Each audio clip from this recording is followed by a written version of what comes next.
하나님 말씀은 누가복음 2장 25절부터 33절까지입니다.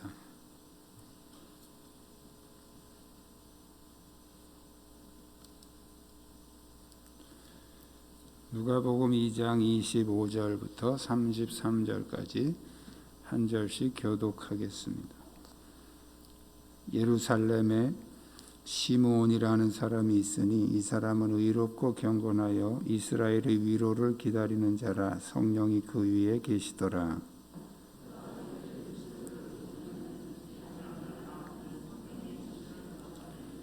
성령의 감동으로 성전에 들어가매 마침 부모가 율법의 관례대로 행하고자 하여 그 아기 예수를 데리고 오는지라. 주제여 이제는 말씀하신 대로 종을 평안히 놓아 주시는도다. 이는 만민 앞에 예비하신 것이요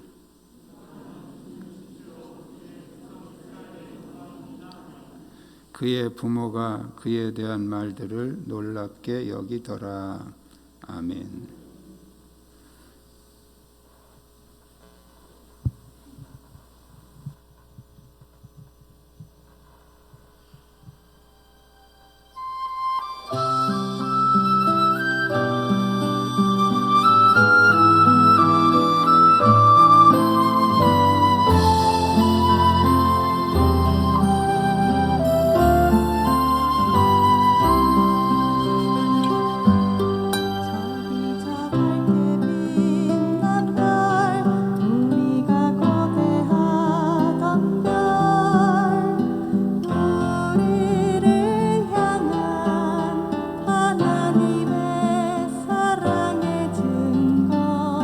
거를 넘어서 우리를 위해 오신 주,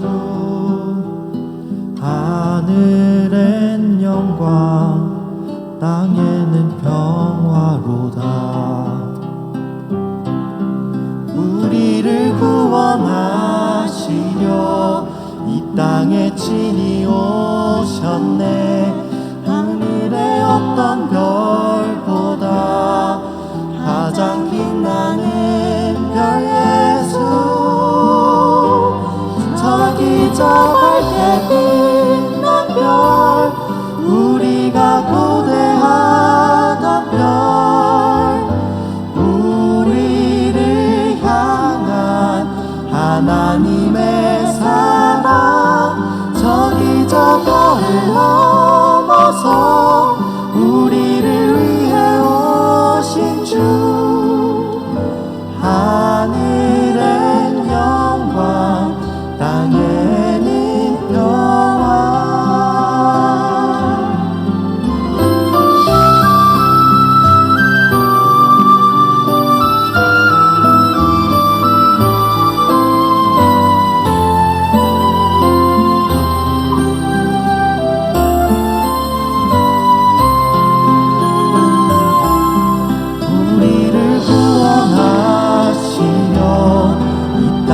친히 오셨네. 하늘의 어떤 별보다 가장 빛나는 별 예수, 저기 저 밝게 빛난 별, 우리가 고대하던 별, 우리를 향한 하나님의 사랑, 저기 저 별을 넘어서 우리를 위해 오신 주, 하늘의 영광 땅에는 평화. 저기 저 밝게 빛난 별, 우리가 고대하던 별, 우리를 향한 하나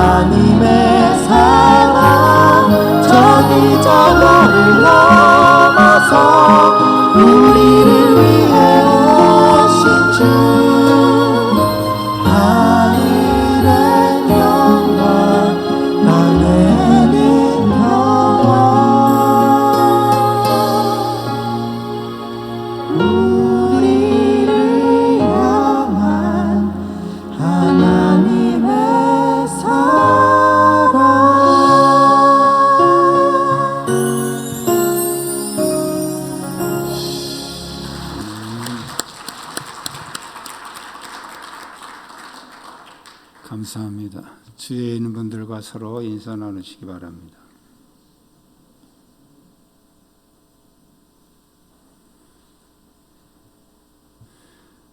작년까지는 성탄 2부 행사를 준비하느라고 주일만 되면 막 떠들썩하고 여기저기서 막 연습도 하고, 그래서 이제 성탄절이구나 이런 걸 많이 느꼈는데, 올해는 임직식에 묻혀서 성탄절이 왔는지 갔는지 그러시죠? 그렇지만 이번 금요일이 성탄절이라서 오늘은 성탄주일입니다. 성탄주일이라서 오늘 그리스도의 그 오심에 대한 그런 말씀을 같이 나누면서 우리가 어떻게 예수님을 준비할 것인가 함께 나누며 은혜를 나누고자 합니다. 그리스도가 오시리라고 하는 그 예언은 구약 성경에서 여러 번 예언됐기 때문에 이스라엘은 오래전부터 이 그리스도를 기다려왔습니다. 그래서 메시아니즘이라고 그러죠. 예수님, 메시아를 기다리는. 그러나 막상 예수님이 오셨지만 그 예수님을 그리스도로 만난 사람은 아주 소수에 불과합니다. 오늘 본문은 바로 그리스도를 간절히 사모하던 한 사람이 예수를 만남으로 큰 기쁨과 평안을 경험하고 찬양하는 그런 내용이 나옵니다. 예수님은 그분의 계획대로 오십니다. 우리가 오라고 해서 오신 게 아니고 하나님의 계획과 섭리 속에서 역사 속에 오셨습니다. 그렇지만 그분을 메시아로 그리스도로 만나는 사람은 준비된 사람만 만납니다. 성경은 오늘 우리에게 어떻게 그 그리스도를 준비하고 만날 수 있는지 한 사람의 사례를 들어서 우리에게 말씀해 주고 있습니다. 오늘 여러분이 이 시므온과 같이 그리스도를 만나는 복된 시간 되시기를 주님의 이름으로 축복합니다. 우리 한번 따라하겠습니다. 의롭고 경건하게 삽시다.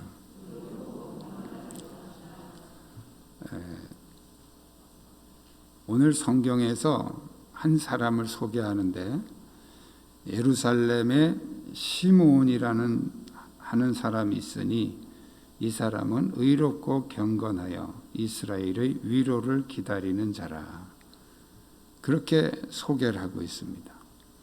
시므온이라는 사람은 의롭고 경건함으로 그리스도를 만날 준비하, 이스라엘 위로를 기다렸다 하는 것은 준비했다는 거예요. 이 사람은 학자입니다. 율법의 해석가였고요. 또 랍비의 아들이었습니다. 우리가 바울의 스승 가말리엘이라고 하는 유명한 그 학자의 아버지로 추정이 되는 그런 인물이라고 합니다. 나중에는 산헤드린의 의장이 되었다고도 합니다. 우리나라로 말하면 국회의원의 의장이죠.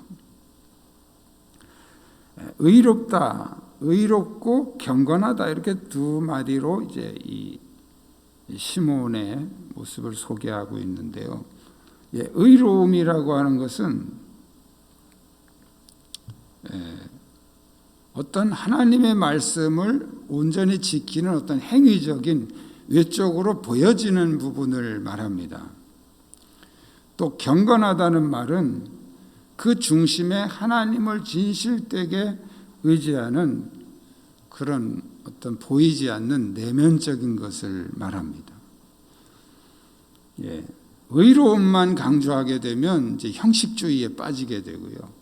또 경건함만 강조하면 삶의 행동이 무질서해질 수가 있습니다. 시므온은 내면적인 경건함과 또 외적인 이 의로움을 잘 균형 있게 갖추어 있던 갖춰 가지고 살았던 그런 모범적인 사람입니다.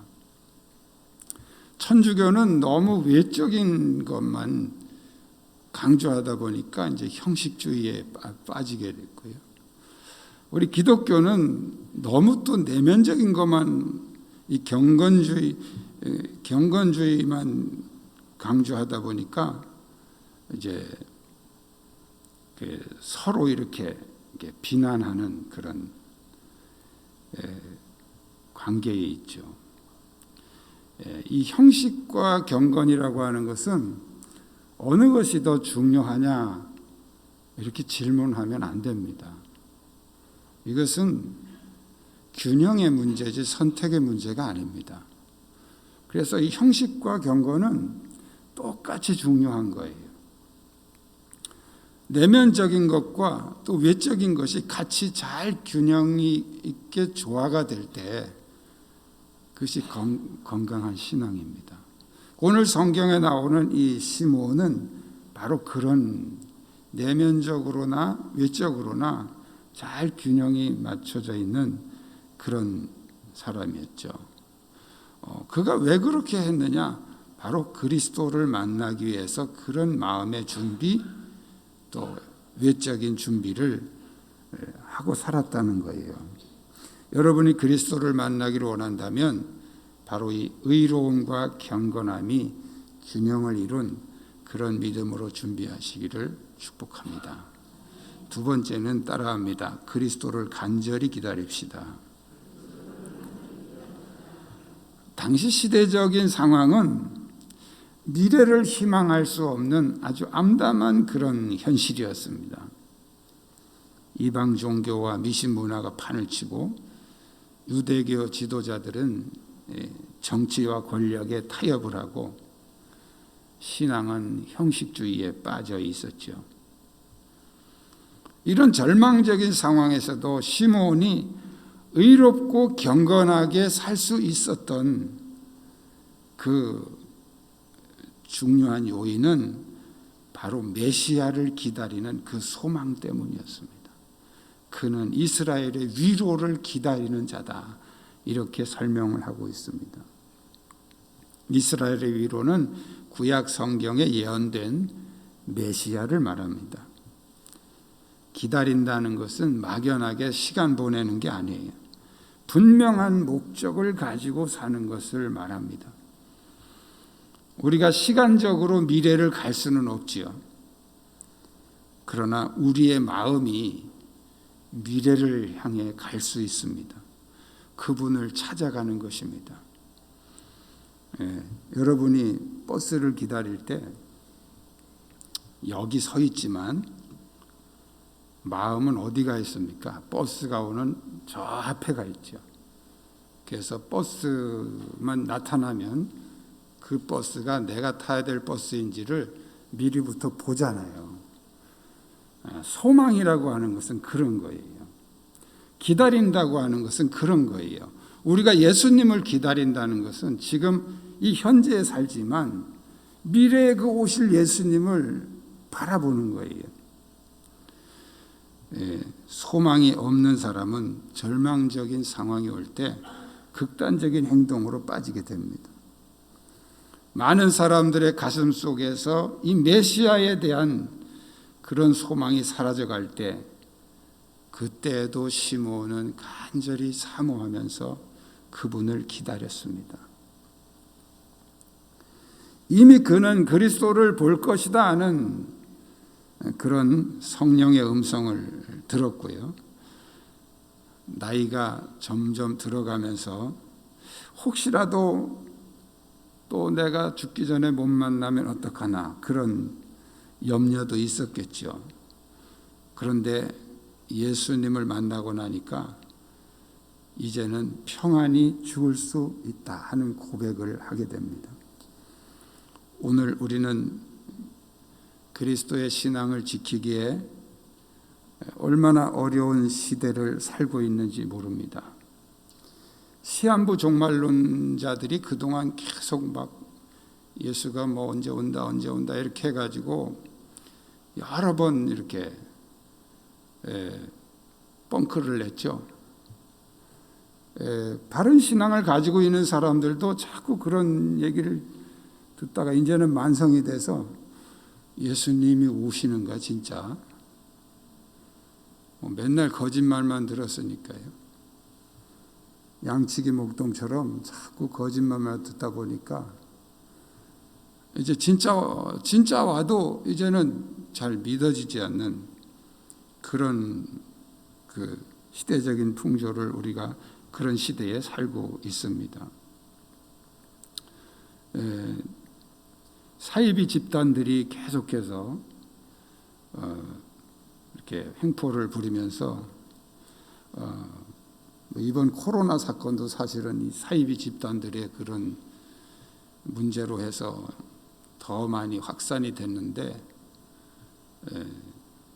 방송에서는 그냥 교회라고 그러니까 안 믿는 사람들은 다 같은 교회인 줄 알고 그냥 교회를 막 혐오하는 그런 현재 그런 분위기에 우리는 어려움을 겪고 있습니다.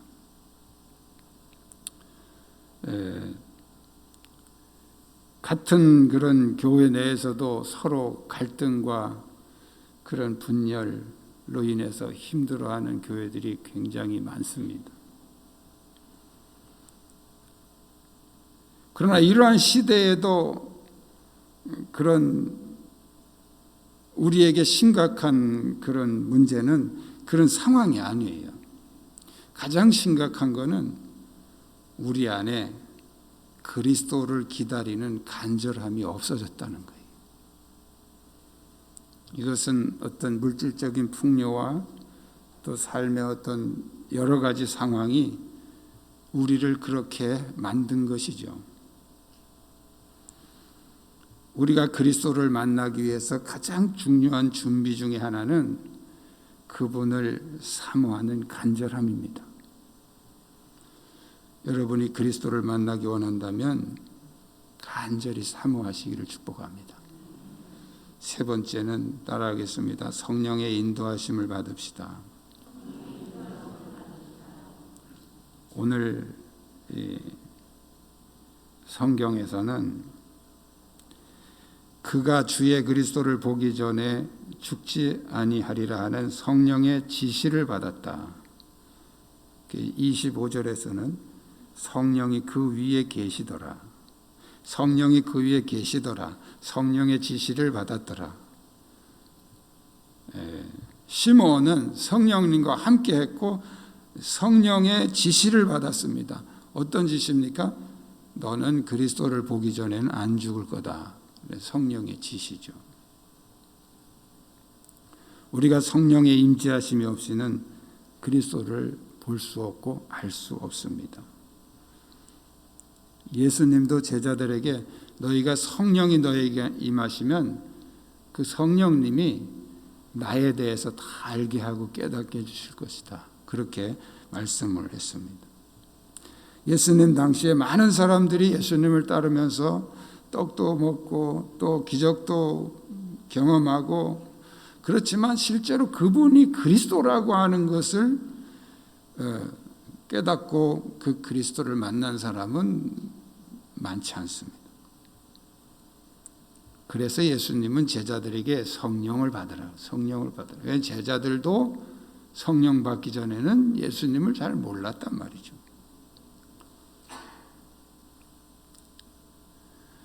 예수님을 믿는 것은 성령의 감동을 통해서 가능합니다. 우리가 기도할 때도 성령의 임재를 통해서 기도해야 됩니다. 내 의지로 하는 것보다도 성령께서 내 기도를 임재하셔서 나를 통해서 기도하게 하시기를 우리가 먼저 구하는 것이 중요합니다. 우리가 하나님은 삼위일체 하나님이시기 때문에 우리가 어떻게 표현해도 문제될 건 없습니다. 그렇지만 우리가 굳이 어떤 절차를 설명한다면 우리가 하나님께 나아갈 때는 예수님을 통해서 나갑니다. 예수님께 나갈 때는 성령님을 통해서 나갑니다. 이건 이제 뭐 절차상에 이제 그렇게 우리가 이해를 하시라는 거예요. 성령과 인도하심이 없으면 우리가 그리스도를 만날 수 없어요. 그래서 우리가 사모해야 하는 것은 바로 성령의 충만함이다. 그 성령의 충만함을 통해서 우리는 그리스도를 알게 되고 그리스도를 만나게 되는 것입니다. 오늘 이 시대적인 상황과 분위기에서 우리가 예수님을 만날 준비하는 것은 쉬운 일이 아닙니다. 여러 가지 잘못된 문화가 우리의 사상을 오염시키고 우리의 생각들을 방해하고 있습니다. 신앙도 점점 이상으로 빠지면서 복음의 능력을 상실했습니다. 또 어떤 경우에는 너무 극단적인 신비주의로 빠지면서 또 복음을 이렇게 해방하고 있습니다. 그래서 어떤 것이 참 복음인지 우리가 분별할 수 없을 만큼 우리는 이 혼탁한 시대를 살고 있습니다. 그렇지만 준비된 자에게 주님은 반드시 만나 주십니다. 이번 성탄을 통해서 여러분이 시므온과 같이 그리스도를 만나는 복된 기간이 되시기를 주님의 이름으로 축복합니다. 기도하겠습니다.